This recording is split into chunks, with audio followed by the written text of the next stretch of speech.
Yesaya pasal 3. Hukuman Tuhan terhadap orang-orang yang menyesatkan bangsa itu.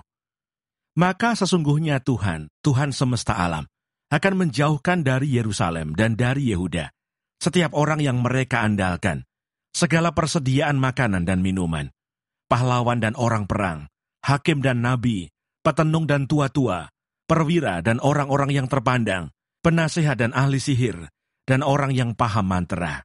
Aku akan mengangkat pemuda-pemuda menjadi pemimpin mereka, dan anak-anak akan memerintah atas mereka.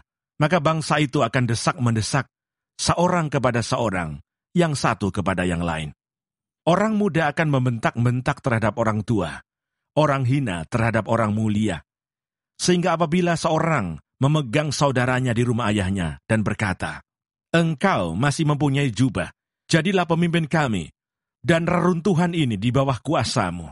Maka pada waktu itu saudaranya akan menjawab, "Aku tidak mau menjadi tabib. Di rumahku tidak ada roti dan tidak ada jubah. Janganlah angkat aku menjadi pemimpin bangsa. Sungguh, Yerusalem telah runtuh dan Yehuda telah rubuh. Sebab perkataan mereka dan perbuatan mereka melawan Tuhan, dan mereka menantang kemuliaan hadirat-Nya. Air muka mereka menyatakan kejahatan mereka, dan seperti orang Sodom, mereka dengan terang-terangan menyebut-nyebut dosanya, tidak lagi disembunyikannya. Celakalah orang-orang itu, sebab mereka mendatangkan malapetaka kepada dirinya sendiri. Katakanlah berbahagia orang benar, sebab mereka akan memakan hasil pekerjaannya.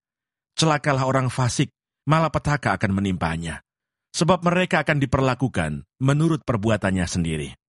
Adapun umatku, penguasa mereka ialah anak-anak dan perempuan-perempuan memerintah atasnya. Hai umatku, pemimpin-pemimpinmu adalah penyesat, dan jalan yang kamu tempuh mereka kacaukan. Tuhan mengambil tempat untuk menuntut, dan berdiri untuk mengadili bangsa-bangsa. Tuhan bertindak sebagai hakim atas tua-tua, dan pemimpin-pemimpin umat-Nya. Kamulah yang memusnahkan kebun anggur itu. Barang rampasan dari orang yang tertindas, tertumpuk di dalam rumahmu.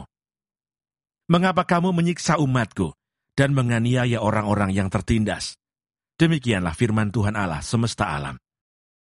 Hukuman Tuhan terhadap wanita-wanita Sion yang sombong.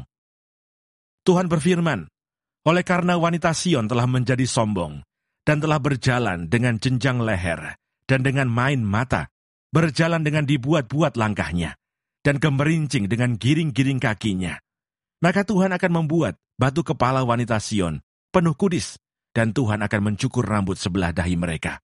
Pada waktu itu Tuhan akan menjauhkan segala perhiasan mereka, gelang-gelang kaki, jamang-jamang, dan bulan-bulanan, perhiasan-perhiasan telinga, pontoh-pontoh dan kerudung-kerudung, perhiasan-perhiasan kepala, gelang-gelang rantai kaki, tali-tali pinggang, tempat-tempat wewangian dan jimat-jimat, cincin meterai dan anting-anting hidung, pakaian-pakaian pesta, jubah-jubah, selendang-selendang dan pundi-pundi, cermin-cermin, baju-baju dalam diri kain lenan, ikat-ikat kepala dan baju-baju luar.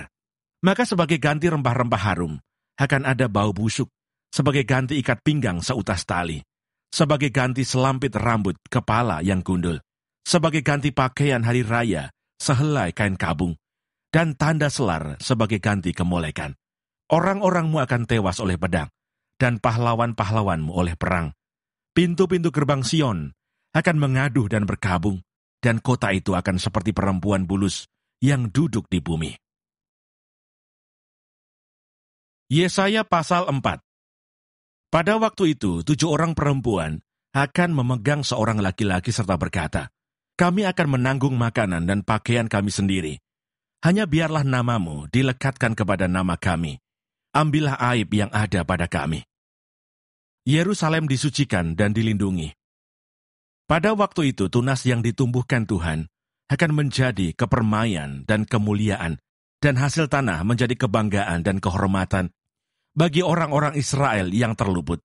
Dan orang yang tertinggal di Sion dan yang tersisa di Yerusalem akan disebut kudus, yakni setiap orang di Yerusalem yang tercatat untuk beroleh hidup. Apabila Tuhan telah membersihkan kekotoran putri Sion dan menghapuskan segala noda darah Yerusalem dari tengah-tengahnya dengan roh yang mengadili dan yang membakar. Maka Tuhan akan menjadikan di atas seluruh wilayah Gunung Sion, dan di atas setiap pertemuan yang diadakan di situ, segumpal awan pada waktu siang, dan segumpal asap, serta sinar api yang menyala-nyala pada waktu malam. Sebab di atas semuanya itu, akan ada kemuliaan Tuhan sebagai tudung, dan sebagai pondok, tempat bernaung pada waktu siang, terhadap panas terik, dan sebagai perlindungan dan persembunyian terhadap angin ribut dan hujan.